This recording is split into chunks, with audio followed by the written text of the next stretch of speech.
யார் ஆட்சி காலத்தில் தமிழகம் மேம்பட்டதாக இருந்தது? இப்போ இந்த ஒரு மாதத்துலேயே மேம்பட்டதாக மாறிவிட்டதா?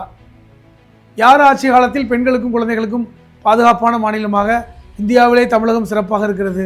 இந்த ஒரு மாதத்தில் மாற்றப்பட்டு விட்டதா?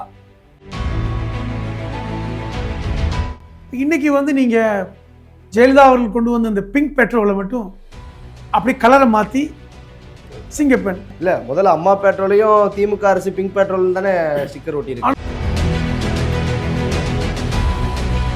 என்னங்க மாற்றம்? அமைச்சர் செங்கோட்டையன் சில நாட்களுக்கு முன்பு மருத்துவமனையில் அட்மிட் ஆனார்.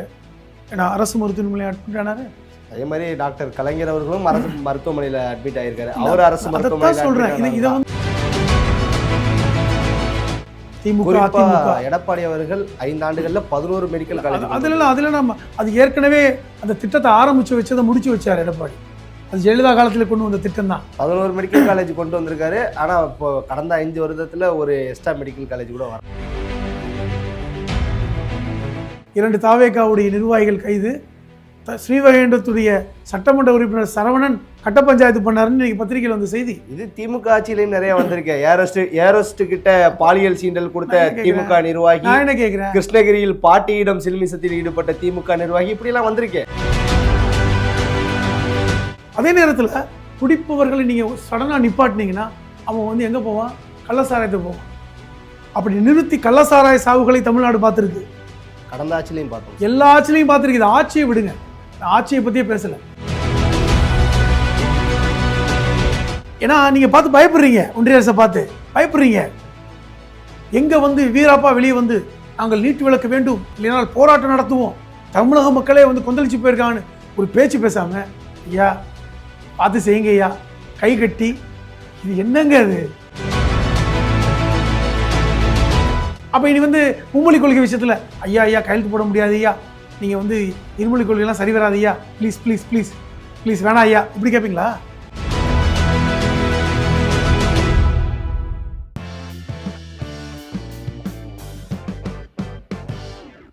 ஜெம் தொலைக்காட்சி நேயர்களுக்கு வணக்கம். இன்றைய சிறப்பு நேர்காணலில் நம்மோடு அரசியல் விமர்சகர் திரு புதுமடம் அலீம் சார் இணைந்துள்ளார். அவரிடம் இன்றைய அரசியல் சூழல் குறித்து விரிவாக வாதிப்போம். சார் வணக்கம். வணக்கம். எப்படி இருக்கீங்க? நலமா இருக்கேன் சார். அதாவது தமிழ்நாட்டினுடைய முதலமைச்சர் திரு ஜோசப் விஜய் அவர்கள் டெல்லி பயணம் மேற்கொண்டிருக்கிறார்.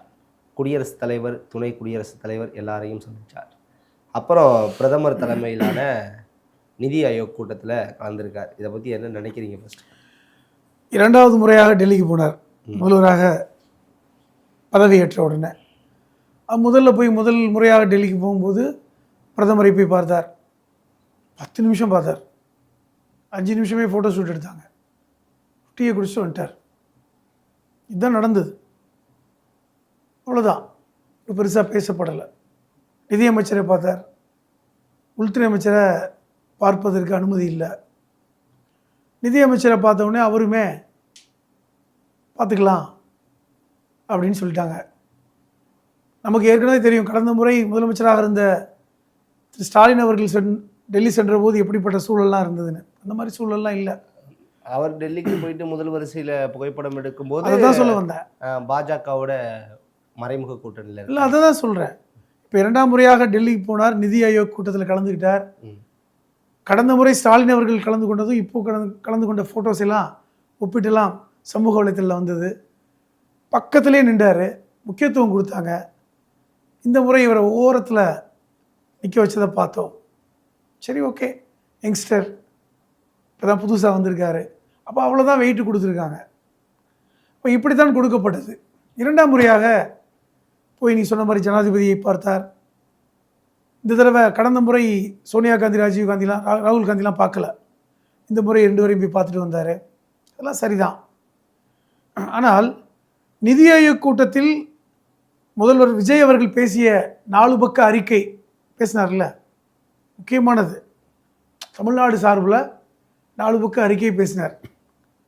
அதில் 2ஆம் பக்கத்தில் பேசினது முக்கியமானது. என்ன தெரியுமா சொன்னார்?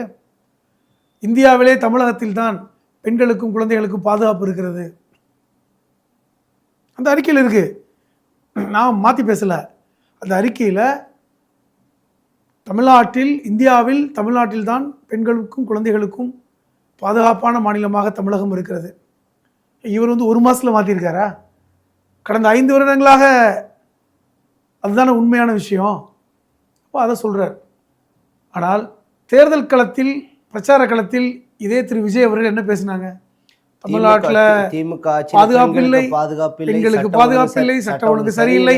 ஆனால் அதே விஜய் அவர்கள் ஆட்சிக்கு வந்து 1 மாதம் கூட ஆகலை, 1 மாதம் ஆயிடுச்சு, 1 மாதம் ஆயிடுச்சு போய் இப்போ பெண்களுக்கும் குழந்தைகளுக்கும் தமிழ்நாடு தான் பாதுகாப்பு. ஆனால் இந்த 1 மாதத்தில் தான் கடந்த முறையை விட அதிகமான பாலியல் சீண்டல்கள், படுகொலைகள், பெண்களுக்கு எதிரான எல்லாமே நடந்தது. அது ஒரு பக்கம்.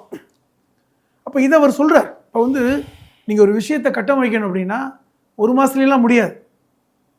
பொருளாதாரத்தை கட்டமைக்கணும் அப்படின்னா நீங்கள் 1 மாதத்தில் முடிஞ்சிடுமா? முடியாது. அதுக்கு 2-3 வருஷம் ஆகும். இன்றைக்கி பொருளாதாரத்தில் மேம்பட்ட மாநிலமாக தமிழகம் இருக்கிறதுன்னு சொல்லி பேசுகிறீங்களே, யார் ஆட்சி காலத்தில்? யார் ஆட்சி காலத்தில் தமிழகம் மேம்பட்டதாக இருந்தது? இப்போ இந்த 1 மாதத்துலேயே மேம்பட்டதாக மாறிவிட்டதா?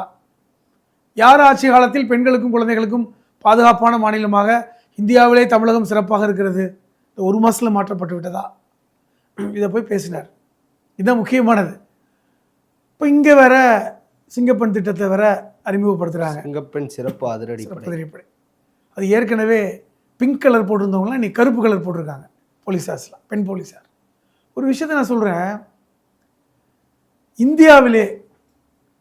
இந்தியாவிலே முதல் பெண் காவலர் தேர்வு செய்யப்பட்டது தமிழ்நாட்டில் தான். 1973 கலைஞர், முத்தமிழறிஞர் கலைஞர் அவர்களுடைய காலத்தில் இந்தியாவிலே பெண் காவலரே இந்தியாவில் கிடையாது. தமிழ்நாட்டில் முதன்முறையாக பெண்கள் காவல்துறைக்கு வரலாம், காவல்துறை பணிக்கு வரலாம் என்கிற சட்டத்தை இயற்றி பெண்களையும் காவல்துறைக்கு கொண்டு வந்தவர் முத்தமிழறிஞர் கலைஞர். இது ஒரு பக்கம். இன்னொரு பக்கம் 1993 செல்வி ஜெயலலிதா அவர்கள் முதலமைச்சராக இருந்தபோது தான் பெண்களுக்கென்று தனி காவல் நிலையம், மகளிர் சிறப்பு காவல் நிலையமா, அனைத்து மகளிர் காவல் நிலையம் கொண்டு வந்தாங்க. அது 93 212 மகளிர் காவல் நிலையங்கள் அது வரைக்கும் இருந்தது. கடந்த 5 வருடங்களில் திரு ஸ்டாலின் அவர்கள் முதலமைச்சராக இருந்தபோது மேலும் ஒரு 40 பெண்கள் காவல் நிலையம் உருவாக்கப்பட்டது.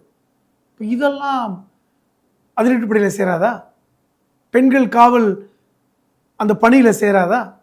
அதோட இன்னொரு முக்கியமான விஷயம் சொல்கிறேன். இன்றைக்கி வந்து சிங்கப்பெண் திட்டத்துக்கு யூனிஃபார்மாக கருப்பு கலரில் கொடுத்துருக்காங்க, கருநீலம். யார் அந்த கலரை சூஸ் பண்ணாங்கன்னு தெரியல. அவங்க என்ன பிளாக் ஹெட்ஸ் மாதிரி கொடுத்துருக்காங்க. ஆனால் நம்மளுடைய கிளைமேட்டிக் கண்டிஷன் அந்த மாதிரி இல்லை. இது வந்து ரொம்ப ஒரு வெப்பமான பகுதி. உங்களுக்கு இந்த உடை வந்து பெண்களுக்கு வந்து அது மகளிர் சிங்கப்பெண்களாக இருந்தாலும் அந்த அந்த யூனிஃபார்ம் என்பது கஷ்டத்தை தான் கொடுக்கும், ஒரு சிரமமான சூழல். ஏன் நான் சொல்கிறேன்னா, இந்த மாதிரி காக்கி உடை கூட பெண்களுக்கு ஒரு கடினமான சூழலை தான் கொடுக்கும் என்பதை உணர்ந்து கலைஞர் அவர்கள் முதலமைச்சராக இருந்தபோது பெண் காவலர்கள் சேலை அணியலாம் என்கிற உத்தரவை போட்டவர் கலைஞர். இப்போ நீங்கள் பார்த்துருப்பீங்க, காவல் நிலையத்திலாம் பார்த்தீங்கன்னா சில பெண் காவலர்கள் அந்த காக்கி உடையிலேயே சேலை அணிஞ்சிருப்பாங்க. இது வந்து நம்முடைய பெண்களுக்கு என்னதான் காவல் அதிகாரிகளாக இருந்தாலும், என்னதான் காவலர்களாக இருந்தாலும் அவர்கள் கடினப்பட்டு விடக்கூடாது, அவர்களுக்கு வந்து அந்த உடை உபத்திரமாகிடக்கூடாது, கஷ்டத்தை கொடுத்துடக்கூடாது என்கிற மனிதாபிமான அடிப்படையில் காவல்துறையில் பணியாற்றுகின்ற பெண்மணிகள், காவலர்கள், வீராங்கனைகள் பெண் சாரி உடை அணியலாம். சிலர் மட்டும் ஆயுதப்படையில் இருப்பாங்க, சின்ன இளைஞர்களாக இருப்பாங்க. அவர்கள் வந்து யூனிஃபார்ம் போடணும். கொஞ்சம் வயசாகிட்டா அவர்களுக்கு கொஞ்சம் ப்ரிஃபரன்ஸ் கொடுக்கணும். இது எல்லாமே நம்மளுடைய பெண்களுடைய வாழ்வியலை அடிப்படையாக கொண்டு இந்த உடை கலாச்சாரம், அந்த வேலை தொடர்பான விஷயங்கள்லாம் வைத்தார். நான் அந்த காலகட்டத்திலே வந்து பெண்களுக்குன்னு தனி ஐஜியை கொண்டு வந்தாங்க ஜெயலலிதா அவர். இந்த பெண் காவல் நிலையத்துக்குன்னு தனி ஐஜி, பெண் காவல் நிலையத்து ஏடிஜிபி, எஸ்பி. இந்த சிஸ்டம் வந்து என்னென்னா, காவல் நிலையத்தில் வந்து ஒரு பெண் ஆண் காவலரிடம் சில விஷயங்களை சொல்ல முடியாது. நான் பாதிக்கப்பட்ட விஷயத்த ஒரு பெண் இன்னொரு பெண்ணிடம் சொல்வதை போன்று இருக்காது. இப்போ இதெல்லாம் வந்து நம்மளுடைய கலாச்சாரத்தின் அடிப்படையிலானது. இப்போ நம்ம வந்து மேற்கத்திய நாட்டில் அது ஒரு பெரிய விஷயமா இருக்குது. ஆனால் இங்கே அப்படி இல்லை. நம்ம வந்து ஒரு கணவனால் பாதிக்கப்பட்ட பெண், ஒரு குடும்பத்தினரால் மாமியாரால் கொடுமைப்படுத்தப்பட்ட பெண் போய் வந்து ஒரு பெண் காவலரிடம் போய் விட்டு பேச முடியும். இதன் அடிப்படையில் இந்த கிரவுண்டில் தான் இதெல்லாம் உருவாக்குனாங்க. இன்றைக்கி வந்து நீங்கள் ஜெயலலிதா அவர்கள் கொண்டு வந்த இந்த பிங்க் பெட்ரோலை மட்டும் அப்படி கலரை மாற்றி சிங்கப்பெண். அதான் சார், இந்த ஸ்டிக்கர் ஓட்டு பாரம்பரியம் அப்படின்னு சொல்லுவீங்க. 2011 அம்மா பெட்ரோல், 2021 பிங்க் பெட்ரோல், 2026 சிங்கப்பெண் சிறப்பு அதிரடிப்படை. அப்போ இந்த பெட்ரோல் இது வெறுமனே பேரை மட்டும் மாற்றினீங்க, சிங்கப்பெண், அதாவது பிங்க் பெட்ரோலை. அப்போ இந்த ஸ்டிக்கர் ஓட்டுற அரசியல் தானே நீங்கள் செய்கிறீங்க? இல்லை, முதல்ல அம்மா பெட்ரோலையும் திமுக அரசு பிங்க் பெட்ரோல் தானே ஸ்டிக்கர் ஓட்டியிருக்கு. ஆனால் அவங்க வந்து நாங்கள் வந்து அதை கொண்டு வந்தோம், நாங்கள் வந்து அதை விழா எடுத்து நடத்தினோம் அப்படிலாம் இல்லையங்க. அப்டேஷன் வேறு தானே. இப்போ சத்துணவை பாருங்கள் நீங்கள். சத்துணவை ஆரம்பத்தில் கொண்டு வந்தவர் கர்ம வீரர் காமராஜ்.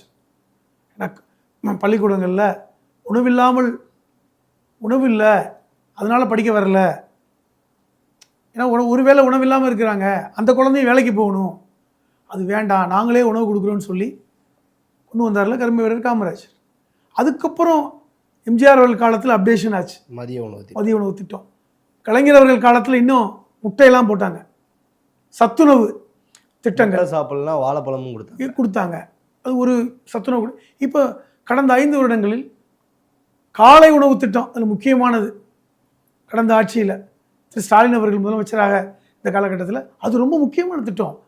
இதுவரை மதிய உணவை மட்டுமே கவனம் செலுத்திய அரசுகள் காலை உணவை பற்றி யோசிக்கலை. ஏன்னா ஸ்கூலுக்கே காலைல வந்துடுவாங்க, அப்போ மதிய உணவு தான் கொடுக்கணும் அப்படின்னு.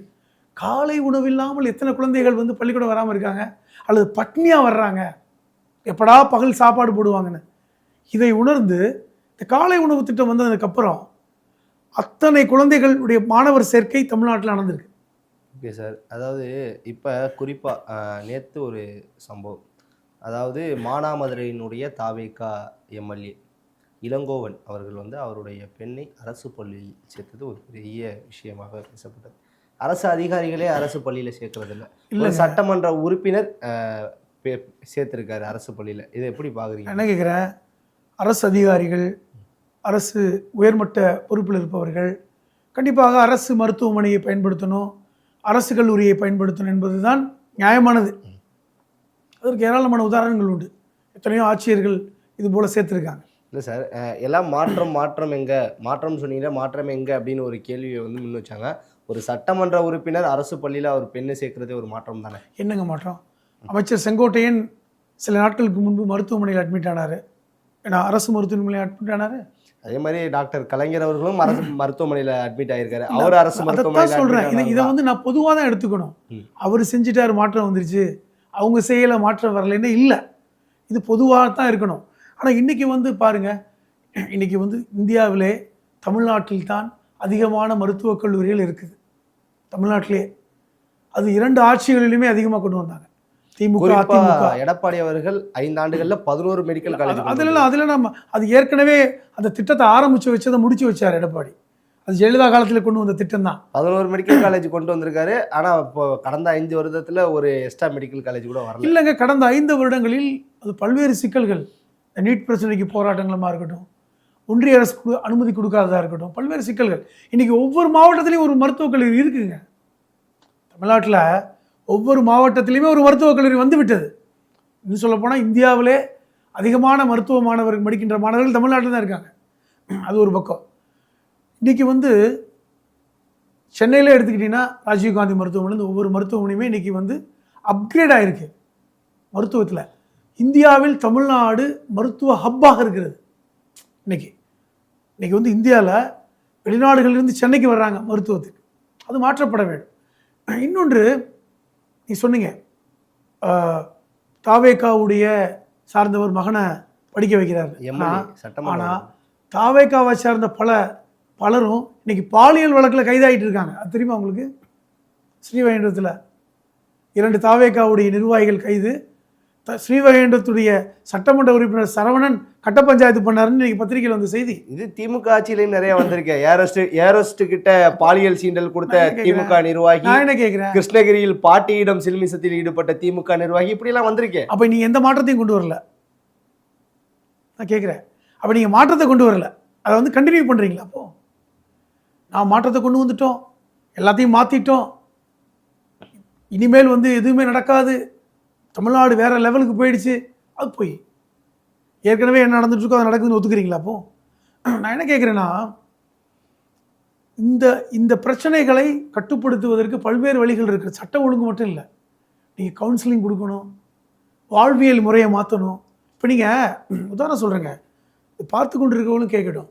இன்றைக்கி ஜப்பானில் போயிட்டீங்கன்னா ரோடு க்ளீனாக இருக்கும், சிக்னலை விட்டு 1 இன்ச்சு நகர மாட்டாங்க, பாதசாரிகள் கிடக்கிற இடத்துல அந்த வண்டிகள் அப்படி நிற்கும், காவலர்களே தேவையில்லை, காவலர்களே இருக்க மாட்டாங்க, அந்த மக்களே அந்த சட்டத்துக்கு உட்பட்டு போயிட்டு இருப்பாங்க.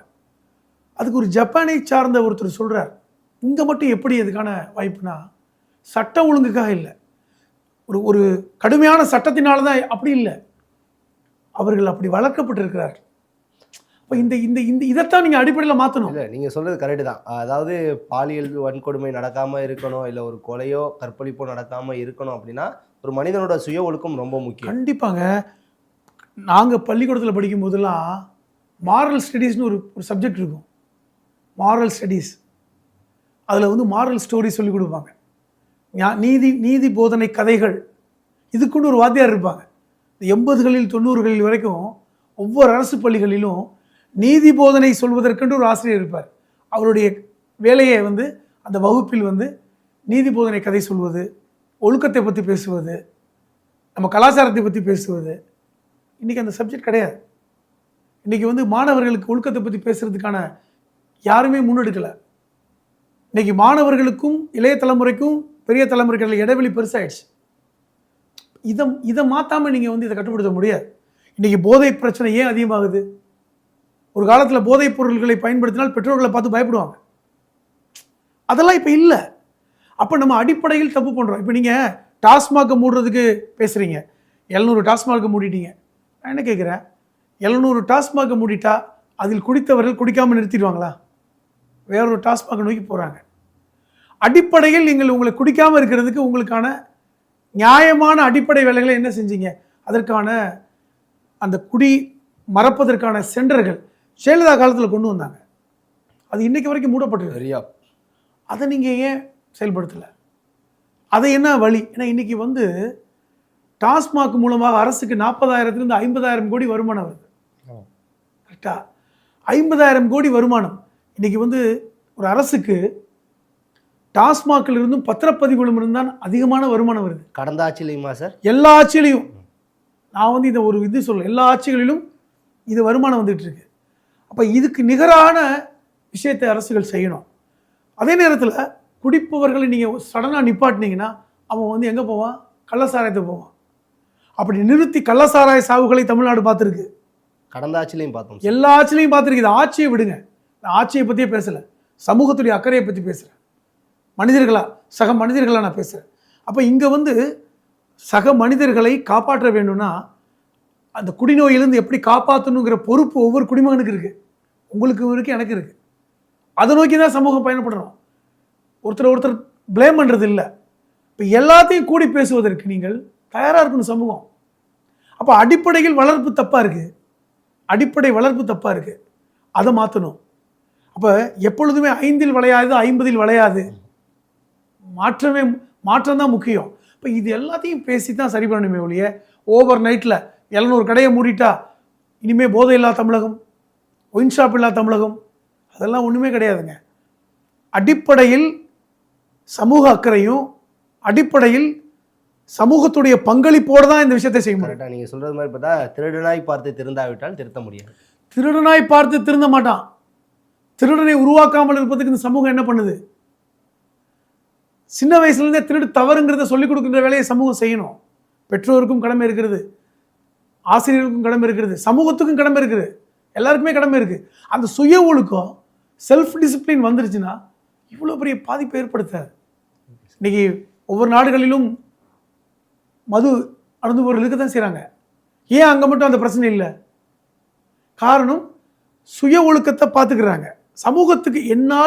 சமூகத்துக்கு எந்த பிரச்சனையும் வந்து விடக்கூடாது, என்னால் இந்த ரோட்டில் பிரச்சனை வரக்கூடாது, என்னால் பிற மனிதர்களுக்கு எந்த பிரச்சனையும் வரக்கூடாது என்று ஒருவன் நினைத்தாலே பிரச்சனை இல்லை. இதை அரசு மட்டும் நினைச்சு சாதிக்க முடியாது. ஆனால் அதே நேரத்தில் நீங்கள் அந்த அரசை ப்ளேம் பண்ணீங்கல்ல, போன அரசு ஒன்றுமே பண்ணலை, போன அரசு எதுவுமே செய்யலை, இந்த ஒரு மாதத்தில் நீங்கள் என்ன பண்ணிட்டீங்க? அப்போ நீங்கள் வந்து அந்த உண்மையை நீங்கள் உணர்ந்துட்டீங்க, உங்களுக்கு புரியுது நிலைமை. அதனால் இதை ஒருத்தர் ப்ளேம் பண்ணுவதை விட ஒட்டுமொத்த சமூகம் இணைந்து செய்ய வேண்டிய சில விஷயங்களை அரசு மேலேயோ அல்லது பொதுமக்கள் மேலேயோ இல்லை கடந்து போன அரசு தான் காரணம் பழி போடுவது என்பது தவறு. Okay sir. அதாவது நிதி ஆயோக் கூட்டத்தில் நீட் தேர்வுக்கு எதிர்ப்பு தெரிவிச்சிருக்கார் தமிழக முதல்வர் அவர்கள். குறிப்பாக +2 மதிப்பெண் அடிப்படையில் தான் மருத்துவ இடங்களை நிரப்ப வேண்டும் அப்படின்னு சொல்லியிருக்காரு ஒரு விஷயம். அது மட்டும் இல்லாமல் பிரதமர் மோடியோட தனி ஆலோசனையும் நடத்தியிருக்கார். இது எனக்கு என்ன புரியலன்னா, என்னமோ நீங்கள் போய் ரொம்ப ரிக்வஸ்ட்டாக +2 மதிப்பெண் அடிப்படையில் தான் கொடுக்கணுங்க ஐயா, பார்த்துக்குங்க ஐயா, கேட்டோடனே கொடுத்துருவாங்களா? உங்களுக்கு புரியலைங்க.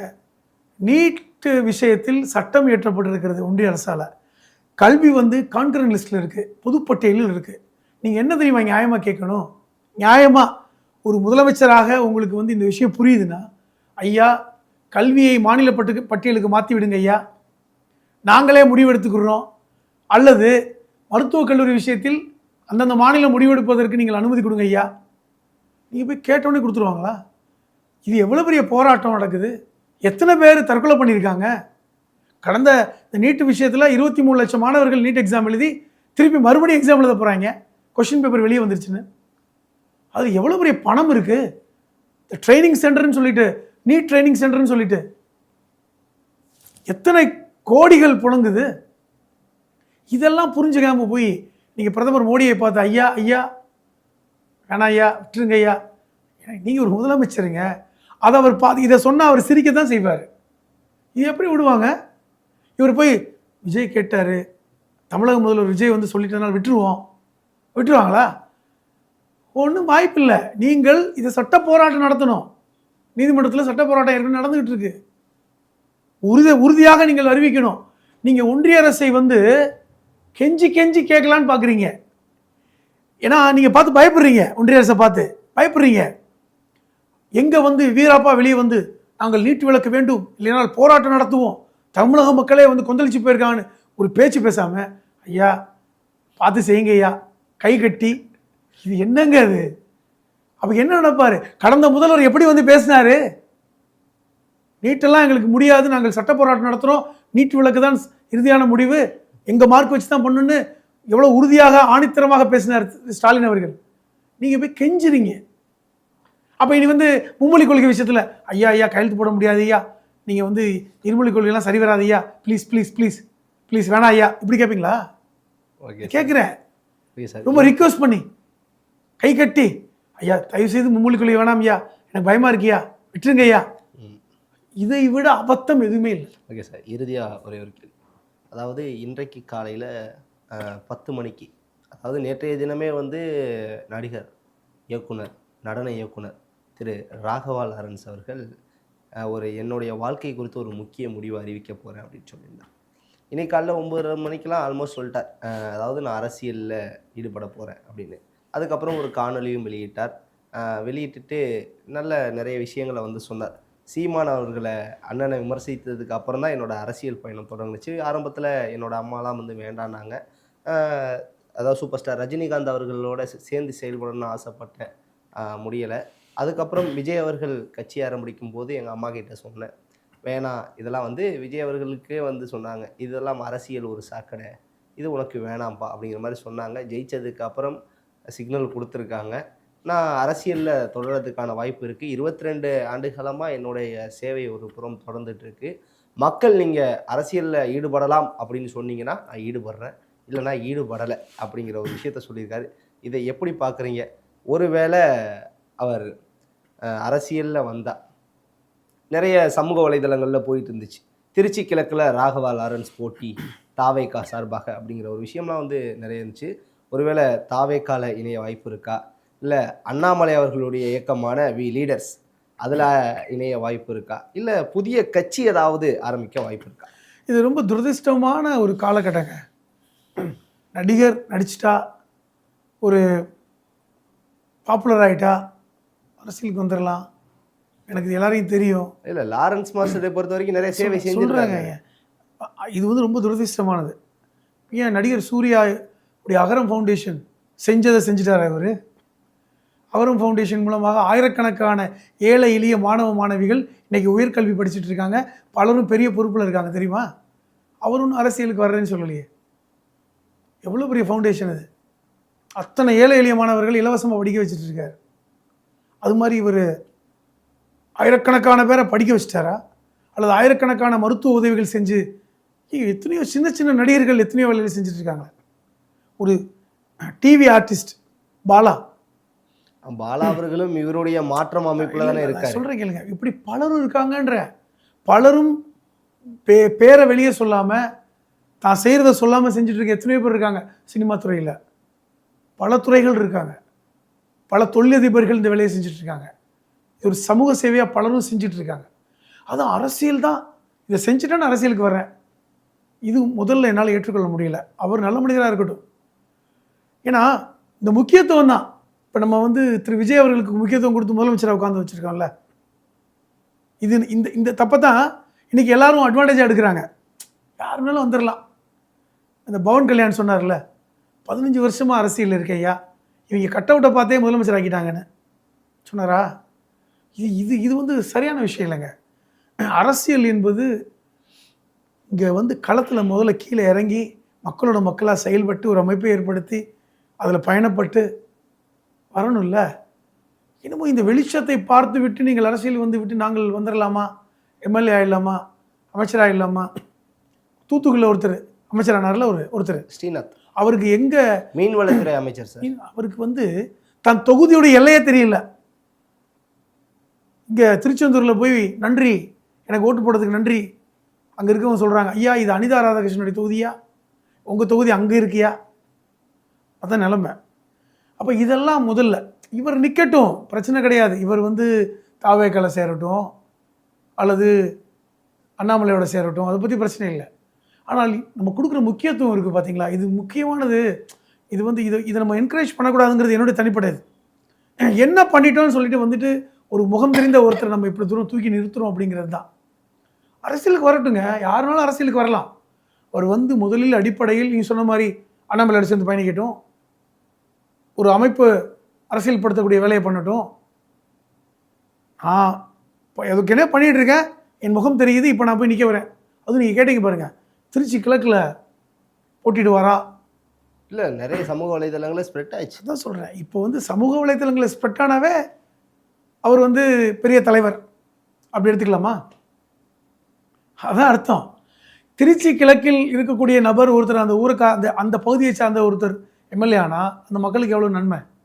இவர் இங்கே இருந்துக்கிட்டு இப்போ திரு விஜய் அவர்கள் நம்பி திருச்சி கிழக்கு மக்கள் வாக்களித்தாங்க. என்ன நடந்துச்சு இப்போது? என்ன ஒன்றுமே நடக்கலை. திருப்பி மீண்டும் ஒரு வாய்ப்பு இப்படி கொடுத்தால் கண்டிப்பாக திருச்சி கிழக்கு மக்கள் வாக்களிக்க மாட்டாங்க. எங்கள் ஒரு மாட்டுக்கு ஒரு சூடு தானேங்க, சும்மா அந்த சூடை திருப்பி போட்டுக்க மாட்டாங்க. அதனால் வந்து திருச்சி கிழக்கில் அவர் போட்டிக்கிட்டால் அவர் நல்ல மனிதராக இருக்கட்டும். அடிப்படையில் திரு லாரன்ஸ் அவர்கள் நல்ல மனிதர் தான், அதில் மாற்றம்லாம் எனக்கு தெரியல. எத்தனையோ பேருக்கு ஹெல்ப் பண்ணியிருக்காரு. அது இயல்பாக அவர் மட்டும்தான் ஹெல்ப் பண்ணாரான்னு நான் கேட்குறேன். பலரும் ஹெல்ப் பண்ணிக்கிட்டு இருக்காங்கன்னு சொல்கிறேன். இவரை விட மேம்பட்ட இடத்துல நிறைய பேர் இருக்காங்கன்னு சொல்கிறேன். அப்போ அந்த வெளிச்சத்தை எதுக்கு கொடுக்குறீங்க? ஒரு பாப்புலாரிட்டியை வச்சு அதை நீங்கள் வந்து பயன்படுத்த முடியுமான்னு பார்க்குறீங்க. இது என்னை பொறுத்தவரை இது போன்று வருகின்றவர்களை என்னை பொறுத்தவரை நான் வந்து ஆதரிக்க விரும்பலை. அடிப்படையில் முதலில் வந்து அரசியலில் பயணப்படட்டும். ஏற்கனவே செஞ்ச தப்பை பண்ணக்கூடாது. அரசியலில் பயணப்படட்டும், அரசியல் கட்சியில் சேரட்டும், அது அவருடைய உரிமை. சேர்ந்து மக்களோட மக்களாக பயணப்படட்டும், மக்களோட பிரச்சனைகளை வந்து பேசட்டும். அதுக்கப்புறம் அவர் தாராளமாக தன்னை தலைவர் ரேஞ்சுக்கு உயர்த்திக்கட்டும். அதுதான் என்னுடைய கருத்து. ஓகே சார், சிறப்பான தகவலுக்கு ரொம்ப நன்றி.